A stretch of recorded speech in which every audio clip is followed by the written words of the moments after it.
CM Nayab Saini का करनाल और कुरुक्षेत्र दौरा। आज कुरुक्षेत्र में विकसित कृषि संकल्प अभियान की शुरुआत। करनाल में महाराणा प्रताप जयंती कार्यक्रम में होंगे शामिल।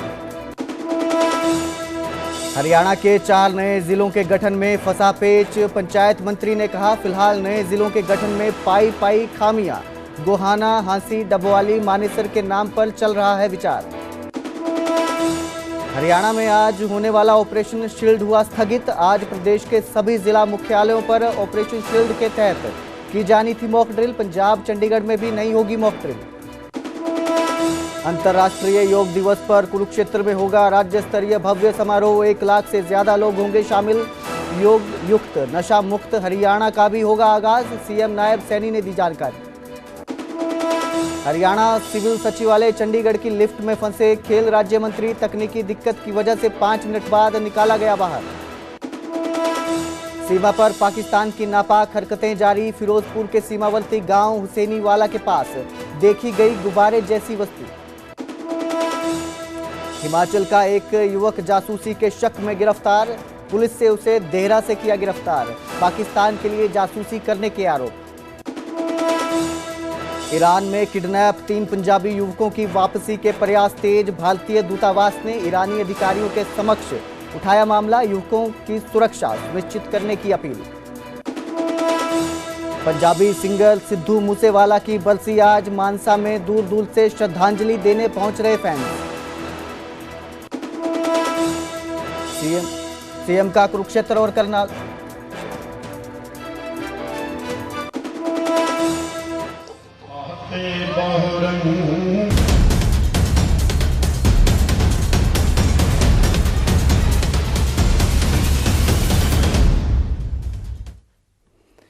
नमस्कार, स्वागत है न्यूज 18 पंजाब हरियाणा में। मैं कुलदीप भारद्वाज हाजिर हूं देश और प्रदेश की सभी खबरों के साथ। बुलेटिन की शुरुआत करेंगे सीएम के दौरे से। सीएम का कुरुक्षेत्र और करनाल का दौरा है। कुरुक्षेत्र विश्वविद्यालय में सीएम का कार्यक्रम है। सीएम ने विकसित कृषि संकल्प अभियान की शुरुआत की है। कृषि मंत्री श्याम सिंह राणा भी कार्यक्रम में शामिल हुए हैं। कृषि अनुसंधान और शोध पर सरकार का जोर है। तो कुरुक्षेत्र विश्वविद्यालय में जो है सीएम ने कृषि विकसित संकल्प अभियान की शुरुआत की है। उसका 50% से ज्यादा ये क्या बात करते हैं, ऑयल सीड्स, हमारी सरसों है, सूरजमुखी है, जो हमारे ऑयल सीड्स हैं उसके ऊपर एमएसपी कांग्रेस ने 9,000 करोड़ रुपए और मोदी जी ने 65,000 करोड़ रुपया। भाइयों, ये 7.1% ज्यादा। भाइयों, हमने समझना होगा कि लगातार ये सरकार किसान को सशक्त और मजबूत करने का किस गति से काम कर रही है। हमें भाइयों इसके ऊपर विचार करना चाहिए, हमें इसके ऊपर सोचना चाहिए। मेरे किसान का अगर हम देखें, कॉटन की बात करें और कोपरा की बात करें, जूट की बात करें, कांग्रेस ने 2014 तक 26,000 करोड़ रुपया और मोदी जी ने 2014 से लेकर के 2025 1,33,000 करोड़ रुपया एमएसपी का किसान को देने का काम किया है। भाइयों, हमने इस बात को जरूर समझना चाहिए। अगर मैं पूरे एमएसपी की बात करूं, जितना इन्होंने एमएसपी दिया है, क्योंकि कहने में क्या जोर लगा, कहा एमएसपी बंद हो जाएगा, कहने में तो जोर नहीं लगता। खड़े होकर कही देना किसी चौक के ऊपर, जोर तो लगता नहीं है। परंतु जोर कब लगता है? जोर लगता है, मैं आज अपने परिवार के बीच में, अपने किसान भाइयों के बीच में खड़ा हूं। अगर मैं जितना एमएसपी दिया है, ऑल एमएसपी की बात करूं, कांग्रेस ने 2014 तक 7,41,000 करोड़ रुपया दिया। मोदी जी ने 23,61,000 करोड़ रुपया एमएसपी के रूप में किसान के खाते में पहुंचाने का काम किया है। भाइयों, इस बात को हमने समझना है। ये सरकार ये किसान के हित में किस प्रकार से काम कर रही है। मेरा किसान सशक्त और मजबूत हो, किसान मेरा संपन्न हो, नहीं तो यही बात कहते थे। कहा किसान की हालत खराब हो रही। भाई हालत खराब किसने की? मोदी ने तो 10 वर्षों में नहीं की। अगर ये हालत किसान की खराब की जिन्होंने 55 साल तक सत्ता का सुख भोगा है, मेरे ख्याल से उन्होंने की होगी। अपने गिरेबान में झांकना चाहिए, फिर दूसरे को पर उंगली उठानी चाहिए। हम ये बड़े फक्र के साथ, बड़े विश्वास के साथ एक एक विषय के बारे में, किसान को किस तरीके से मजबूत और सशक्त किया गया, एक एक बात के बारे में बता सकते हैं। एक एक बात हमारे टिप्स के ऊपर है, क्योंकि हम अपनी आदरणीय मोदी जी उस कलम से लिख करके किसान तक लाभ पहुंचा रहे हैं। मैं आपको बताना चाहता हूं कि अभी हम हरियाणा के अंदर बात करें, जो हमने किसान को भावांतर भरपाई दिया है, भावांतर भरपाई के अंदर हमारी सरकार ने किसानों को लगभग, अगर उसकी फसल का कम मुआवजा उसको मिला है तो उसको भावांतर के रूप में 111 करोड़ रुपया हरियाणा के किसान को देने का काम हमारी सरकार ने किया है। भाइयों, मुझे खुशी है कि आज इस अभियान का उद्देश्य किसानों को नई तकनीकों, नई योजनाओं और नए नवाचारों के साथ जोड़ना हमारी सरकार का ये उद्देश्य है। आदरणीय प्रधानमंत्री जी का उद्देश्य है कि हमारे किसानों को नई नई तकनीकों के बारे में जानकारी मिले और उसको उपयोग कर सके, उपयोग करके अपनी पैदावार को बढ़ा सके, अपने खर्चों को कम कर सके। ये सरकार का उद्देश्य है।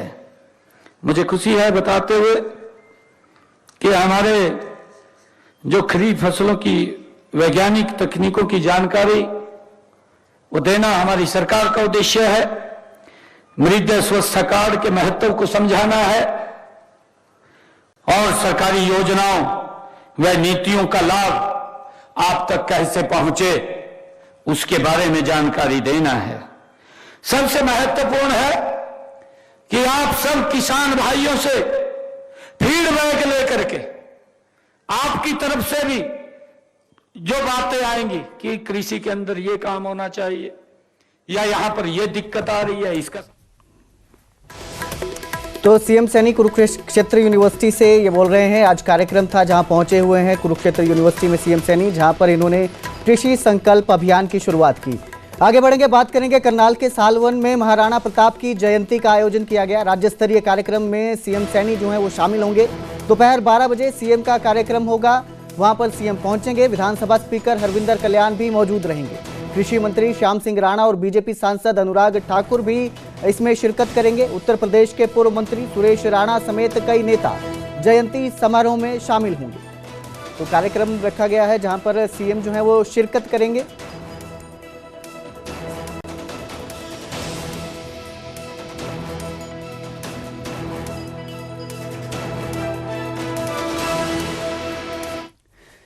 तो नए जिलों के गठन पर फेंस फंस गया है। हरियाणा के 4 नए जिलों के गठन का फेंस फंसा है। पंचायत मंत्री कृष्णलाल पंवार का बड़ा बयान सामने आया है। उन्होंने कहा कि जिलों में गठन में खामियां पाई गई हैं। गोहाना, हांसी, डबवाली, मानेसर के नाम पर विचार चल रहा है। कैबिनेट की सब कमेटी ने चर्चा के बाद ये फैसला लिया है, जिसमें यमुनानगर के गाँव चाहड़वाला को उप तहसील, सरस्वती नगर से तहसील बिलासपुर में करने के बारे में सिफारिश की गई है और यमुनानगर में ही गांव रुपौली को तहसील रादौर से उप तहसील सरस्वती नगर में शामिल करने की सिफारिश है। इसके अलावा सिरसा जिले के गांव मलिकपुर, किंगरे, नौरंग, बनवाला और मिठड़ी को तहसील कालांवाली से तहसील डबवाली में शामिल करने के बारे में फैसला हुआ है। वहीं झज्जर जिले में गांव बिलोचपुरा, भिंडवास, शाहजहांपुर को मातेन हेल से झज्जर तहसील में शामिल करने की सिफारिश की गई है। नए जिलों के बारे में बताते हुए कृष्णलाल पंवार ने कहा कि कुछ जिलों की घोषणा को लेकर कुछ ऑब्जेक्शन सामने आया है, वो खत्म होने के बाद नए जिलों का फैसला होगा। गोहाना, हांसी, डबवाली, मानेसर आदि के नाम पर विचार किया जा रहा है। 30 जून तक और भी बैठकें होंगी, तब सब कुछ फाइनल कर दिया जाएगा। तो नए जिलों के गठन को लेकर जो है पेच फंसा है, जिसको लेकर विचार किया जा रहा है।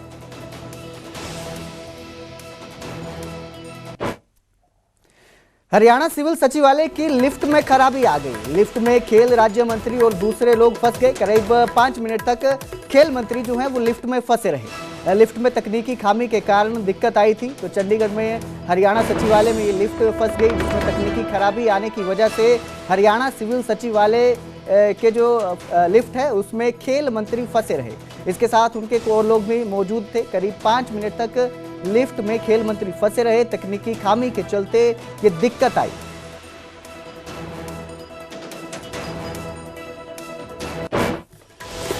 तो उधर गुरुग्राम में कोरोना के 2 नए मामले सामने आए। सेक्टर 49 के रहने वाले बुजुर्ग को कोरोना निकला। सिविल लाइन में जो है एक शख्स संक्रमित था। दोनों मरीजों की कोई ट्रैवल हिस्ट्री नहीं मिली। गुरुग्राम में अब तक 10 मामले सामने आ चुके हैं। तो गुरुग्राम में सेक्टर 49 के रहने वाले एक बुजुर्ग जो हैं वो कोरोना पॉजिटिव पाए गए। हालांकि जो इनकी कोई ट्रैवल हिस्ट्री नहीं मिली है। सिविल लाइन में एक शख्स और भी कोरोना संक्रमित मिला है। दोनों मरीजों की कोई ट्रैवल हिस्ट्री अभी तक सामने नहीं आई। तो गुरुग्राम में अब तक 10 मामले जो हैं वो कोरोना के सामने आ गए हैं। कोरोना अपने पैर लगातार पसार रहा है। इसके बाद अब एक बुजुर्ग जो हैं कोरोना पॉजिटिव पाए गए हैं।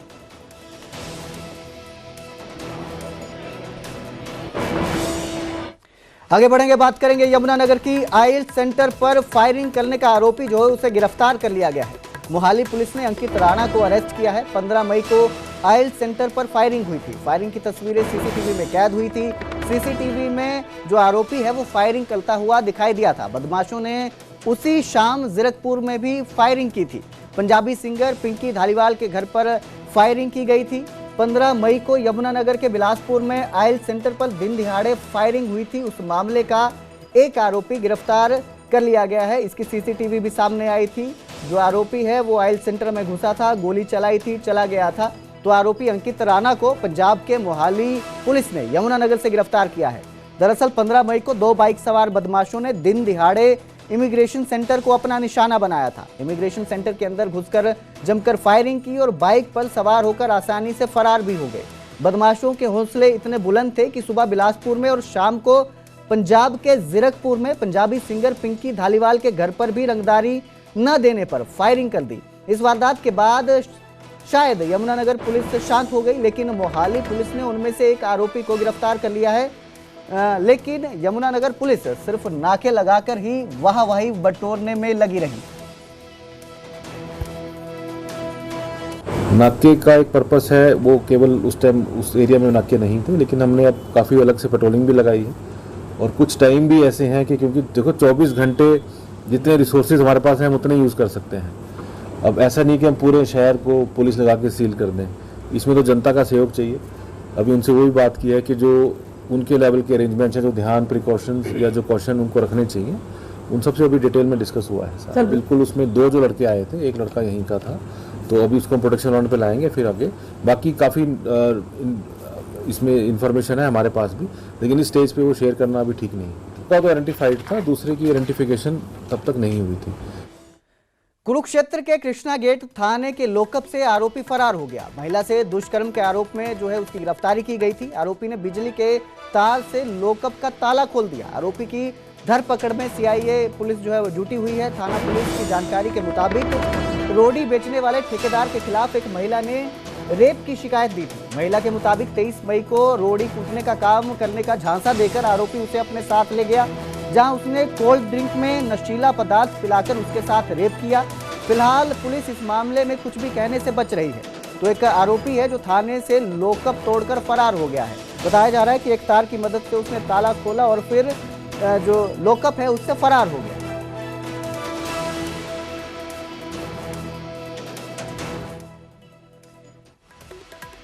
यमुनानगर यूरिया खाद की डकैती का मामला जो है उसमें 8 आरोपी गिरफ्तार किए गए हैं। पुलिस जवानों को बंधक बनाकर यह डकैती की वारदात को अंजाम दिया गया था। 200 कट्टे ट्राली में भरकर जो बदमाश हैं वो ले गए थे। नकाबपोश बदमाशों ने जवानों से मारपीट भी की थी। इसके बाद मारपीट करने के बाद उन्हें बंधक बनाने का एक वीडियो भी सामने आया था।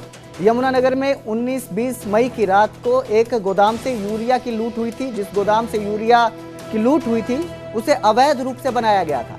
कृषि विभाग ने यहां से 2400 बैग यूरिया को अपने कब्जे में लिया था और गोदाम को सील कर दिया था, जिसके बाद यहां पर एक होमगार्ड की तैनाती की गई थी। यहां पर कृषि विभाग ने होमगार्ड को तैनात किया था, लेकिन बदमाशों ने उन जवानों पर हमला कर यहां से यूरिया की डकैती की। उस मामले में पुलिस ने 8 लोगों को गिरफ्तार किया है और एक देसी कट्टे को कब्जे में लिया है। आपको बता दें कि खाद ब्लैक में प्लाईवुड फैक्ट्री में धड़ल्ले से बेची जाती है।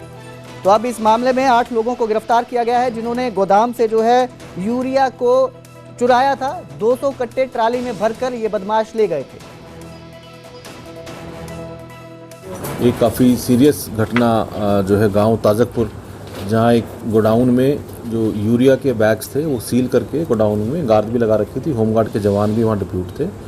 तो उस होमगार्ड के जवान को बंधक बना के करीब 15 व्यक्तियों ने जो है डकैती का ऑफेंस किया और वहाँ से 120 कट्टे यूरिया जो है लूट के वो लेके गए।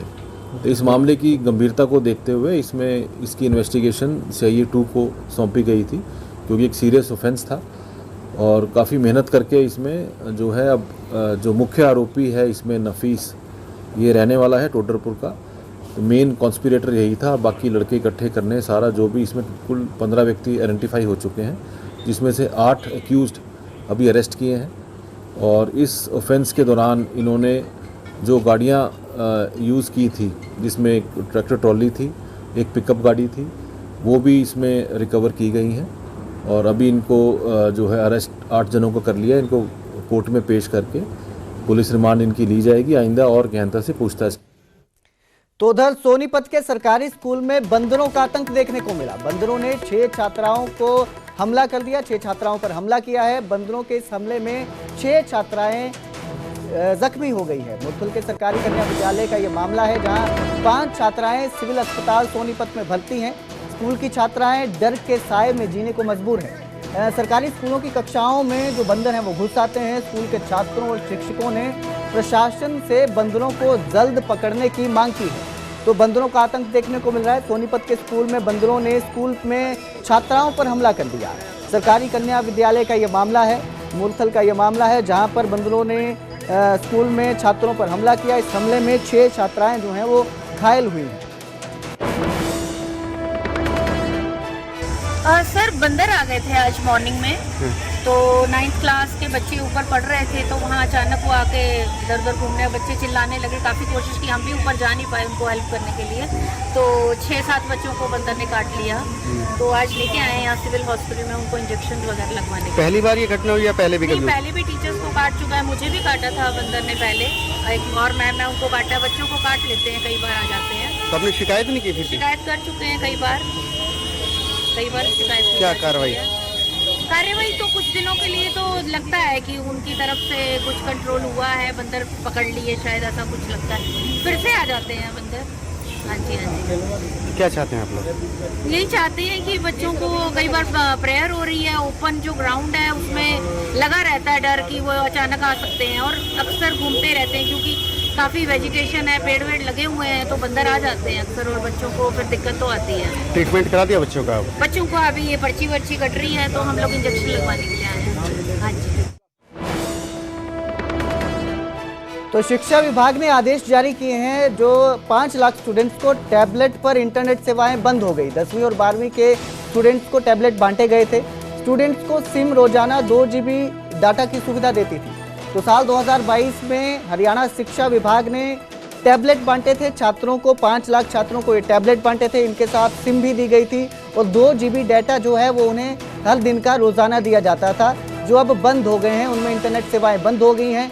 अब शिक्षा विभाग ने जो है आदेश जारी किए हैं, स्टूडेंट्स को निजी इंटरनेट का इस्तेमाल करना होगा। तो ये आदेश जारी किए हैं, शिक्षा विभाग के आदेश आए हैं।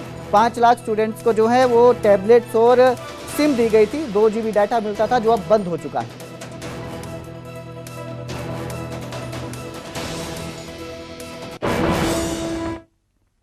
फरीदाबाद कब्रिस्तान के बाहर नवजात का शव मिला। पटेल चौक के पास कब्रिस्तान के बाहर जो है शव मिला है। नवजात के शव को 2 कुत्ते नोच रहे थे। मौके से गुजर रहे राहगीर ने पुलिस को इसकी जानकारी दी। शव को पोस्टमार्टम के लिए भिजवाया गया है। एसडीएम नगर थाना क्षेत्र के पटेल चौक पर उस वक्त हड़कंप मच गया जब लोगों ने एक नवजात के शव को क्षत विक्षत हालत में कब्रिस्तान के बाहर देखा। शव को 2 कुत्ते नोच रहे थे। शव का सिर नहीं था, उसके दोनों हाथ और एक पैर भी गायब था। राहगीर ने पुलिस को सूचना दी, जिसके बाद पुलिस मामले की जांच में जुटी हुई है। तो कब्रिस्तान के बाहर जो है नवजात का शव मिलने से हड़कंप मच गया। शव को जो है कुत्ते नोच रहे थे। शव को फिलहाल पोस्टमार्टम के लिए भिजवाया गया है।